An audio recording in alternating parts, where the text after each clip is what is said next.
এই যে দেখুন আমার আদরের মুরগিগুলো, ওরা কিভাবে শান্ত হয়ে আমার কাঁধে এবং মাথার উপর বসে আছে। ওরা আমার কাঁধে বসে থাকতে অনেক ভালোবাসে।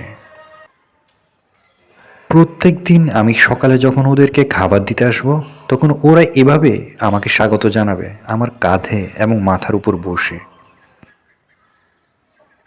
ব্রাউন কালারের যে মুরগিটি দেখছেন, ওর নাম অ্যালবার্ট। ও সবসময় আমার মাথার উপর বসে থাকবে। সে বেশি পছন্দ করে আমার মাথার উপর বসতে। আর আমার হাতের মধ্যে যেটি বসে আছে ওর নাম হলো নাল। ও প্রায় সময় আমার হাতে এভাবে বসে থাকবে এবং বিশ্রাম নিবে। দেখেন ওরা এমনভাবে বসে আছে যেন মনে হচ্ছে ওদের সাথে আমার অনেক বছরের বন্ধুত্ব। এই ছোট্ট মুরগিগুলো বলতে গেলে আমার পরিবারের সদস্য। ওরা যখন আমাকে দেখে অনেক খুশি হয়ে যায়। আজকে অবশ্য আমি তাদের সাথে একটু বিশেষ সময় কাটাচ্ছি। দেখেন ওরা শান্ত হয়ে কিভাবে বসে আছে। ওরা কিন্তু বুঝতে পারছে যে আমি ওদেরকে ভিডিও করছি। দেখেন কিভাবে ক্যামেরার দিকে তাকিয়ে আছে। আমি প্রায় সময় ওদের সাথে এইভাবে বসে থাকি। যখন আমার মনটা খুব খারাপ হয় তখন আমি ওদের সাথে এইভাবে বসে সময় কাটাই। এই ভিডিওটি করার সময় আমি অনেক মজা পাচ্ছিলাম। আশা করছি আপনারা অনেক মজা পাবেন।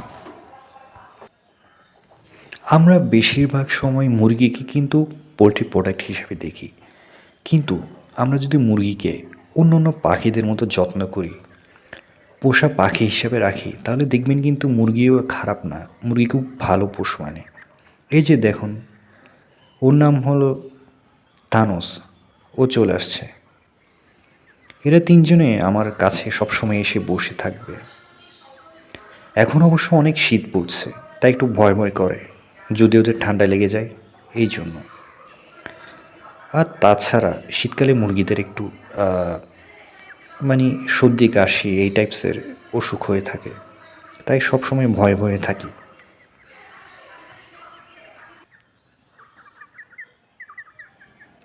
এদেরকে আমি ছোটোবেলায় কিনে এনেছিলাম যখন এদের বয়স 7 দিন কি 10 দিন এরকম হবে।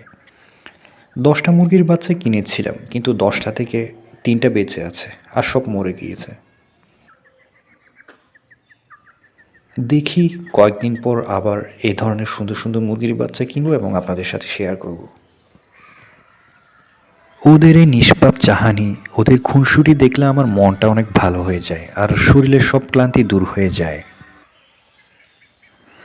আমার মনে হয় ওরা আমাকে অনেক ভালোবাসে, একদম নিঃস্বার্থভাবে।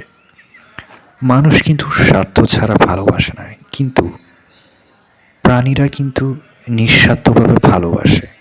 দেখুন কিভাবে ওরা নিষ্পাপভাবে আমার মাথার উপর, আমার কাঁধে এবং আমার হাতে বসে আছে। ওদের সাথে সময় কাটানোটা আসলে অনেক আনন্দের ব্যাপার। ওদের এই আনন্দময় মুহূর্তগুলো আমি ক্যামেরায় বন্দি করে রাখলাম এবং আপনাদের সাথেও শেয়ার করছি, এবং আমি আমার নিজের জন্য রেখে দিলাম, যাতে যখন হয়তো এমন একদিন আসবে আমি থাকবো না কিংবা ওরা থাকবে না, তখন যাতে আপনারা সবাই দেখতে পারেন। আমি কিন্তু ওদেরকে অনেক অনেক ভালোবাসি। আপনারা সবাই আমার মুরগির বাচ্চাগুলোর জন্য দোয়া করবেন। আশা করছি খুব শীঘ্রই মুরগির বাচ্চাগুলো বড় হয়ে যাবে এবং তাদের আর অনেক ফানি ফানি মোমেন্ট আমি আপনাদের সাথে শেয়ার করব।